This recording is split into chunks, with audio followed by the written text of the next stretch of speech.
Okay, yes, we're joined now by Mr. Henry BOYO, who is an economist, to break down all of those figures for us this morning. Thank you for coming on this morning. It's my pleasure. Well, looking at all of those, I mean, there's this mindset you could just get lost in those figures and think, oh, okay, having done that, 510 billion, and then people could run with the pressure. Okay, it's all well now. Break it down.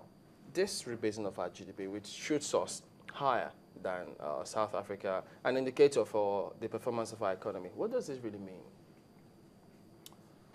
I'm glad you made the comparison with, with South Africa. The taste of the pudding, they say, it's in the eating. Even if you nominally have indications that your economy is greater than that of South Africa in terms of output, your own optical comparison of the social welfare and the level of investment, the level of infrastructure that is currently in South Africa would probably make you question the validity of the claim that we are, in inverted commas, better off than South Africa. Yes, we may be bigger, like a giant, but we certainly are not very effective in terms of the utilization, the management of the resources at our disposal.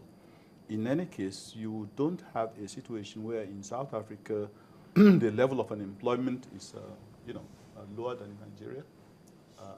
You can't have the same level of maybe inflation, the quality of life of the average South African. I'm not saying there are no ghettos there, of course, but in reality, the fact that a lot of Nigerians feel more comfortable migrating to South Africa, I think gives you an indication of what their judgments would be. So my take is very simple. Yes, it is possible that as a result of the rebasing, people see you as a giant in terms of your potential, but it doesn't say much more than that.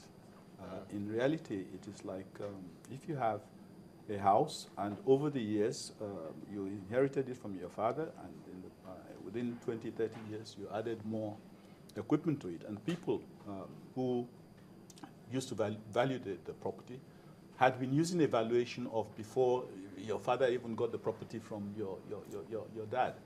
And in your time, you have managed to add additional value to the property, and you couldn't expect that it would be appropriate to keep saying that the house is just worth the land that your grandfather purchased. Other things had also been included. In other words, this indicator, which indicates the size of our economy, does not necessarily indicate the performance of our economy, does it? It absolutely doesn't. Well, if you want to look at it in terms of performance, I think the Minister of Finance herself will agree that it can't be credible performance for us to have the level of unemployment we have, for us to have inflation at 7-8%, because, as I said some time ago, an inflation rate of 7-8% means that you should be getting increases in salary of about 7-8% a year. We know that in Nigeria this is not true. And that implies that you would probably lose maybe 30%, anything from 28 to 30% of your value of your income every 4 years. Okay? That can't be good news, especially for those who have static incomes like pensioners and people like this. That is why you see over the years, with the level of inflation that we have, people who are getting pensions, you find that they have become impoverished as a result of the loss in the purchasing value of the static incomes most of them have. We're told that this data now is what investors can use in assessing our economy, but at what point does statistics meet up with reality? Because people always say, well, yeah, much as you have the statistics, but just as you said, unemployment, what about those key issues? Is it affecting the person out there on the street? How do we juxtapose both? Well, it's attractive for an investor to see you have a large bank. If I can use that analogy of, a well-padded young lady who's, and you find at the end of the day it's basically artificial stuff all that type of thing. So basically it's the same thing. If you look at an economy like ours and you see the potential for growth, economic growth within the system, and yet you have very disturbing indices like the high rate of unemployment, the high rate of interest, the fact that our own government admits to borrowing money it doesn't need, only to warehouse those monies at a price of 10, 11, 12%, and we all keep quiet and smile about it. I mean, these are all disturbing factors. The fact that we also borrow at the time that we say we have a surplus. Thankfully, they said no more borrowing this time. Well, I think she probably is being a little bit. She didn't say there won't be no borrowing. She said we'll try and control borrowing, but having said so, I think last week there was an information that the DMO was going to raise $1 billion or something like that. So, I mean, already there's an indication that we are going to borrow in spite of what she has said.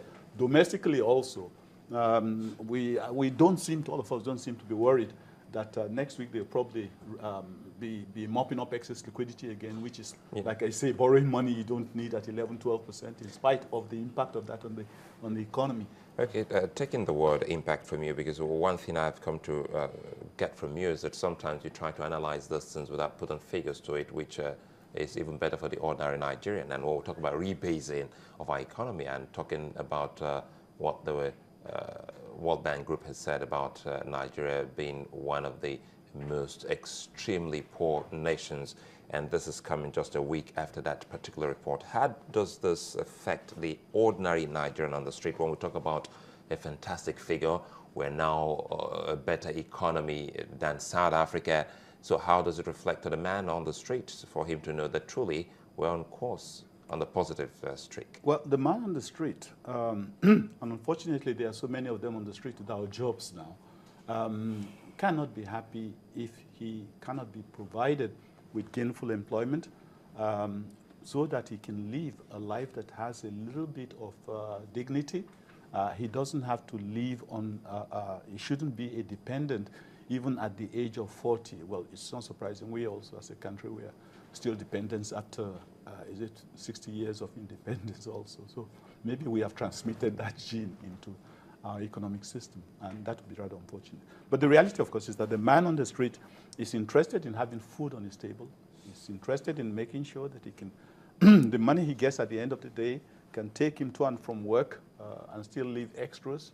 But in reality, you don't have that kind of, how would I say it, benign economic environment, not with your minimum wage at about 18,000 naira a month. I am surprised that when they make these announcements of these very, exotic, achievements, often we don't look at some of the much more serious indices in the economy. I mean, so what are they? For example, the issue of exchange rate. We have gullibly accepted the exchange rate mechanism in this country for over 30 years, and that's rather unfortunate.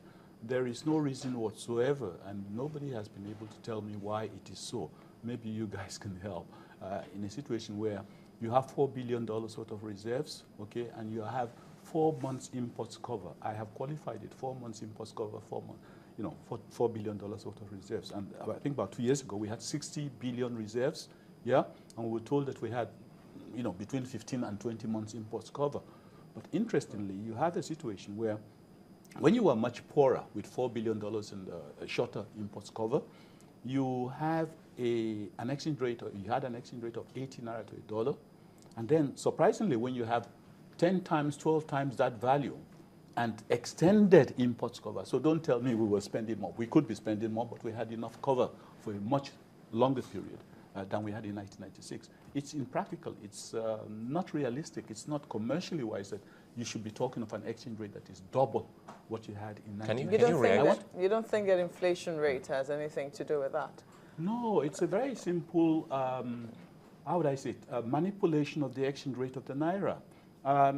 This is not inflation. This is the result of a deliberate manipulation of the exchange rate of the naira. The analysis I've just given you shows very clearly, okay, that it is inappropriate that we should have an exchange rate of 160 naira when we have an extended imports cover Okay? In fact, it means, in effect, that the more that you earn, the poorer you become. But that is the framework, that is the product of the framework that we are operating at the moment. How important was it that we rebased our economy? It's good for the ego. Certainly it's good for the ego. Just the ego? Because, you know, some people will say, I mean, that has come out that, you know, there's so many things that happened in the last 24 years since we last rebased that we haven't really captured. For instance, the leaps in telecoms. Do you also fear that there could be other areas that we're not capturing properly? For instance, what's happening in the informal sector? I certainly accept, but I don't celebrate any increase in that index because at the end of the day, whether it's 82 or 100 trillion or whatever it is, so long as you cannot compare the performance of your economy, these critical indices of your economy do not reflect that of successful economies elsewhere, you are a failure. Successful economies elsewhere, inflation rate is never more than 1.5, 2%. When it goes above 2%, it's crisis. Unemployment never reaches the peak of or the height of about 23% or much more.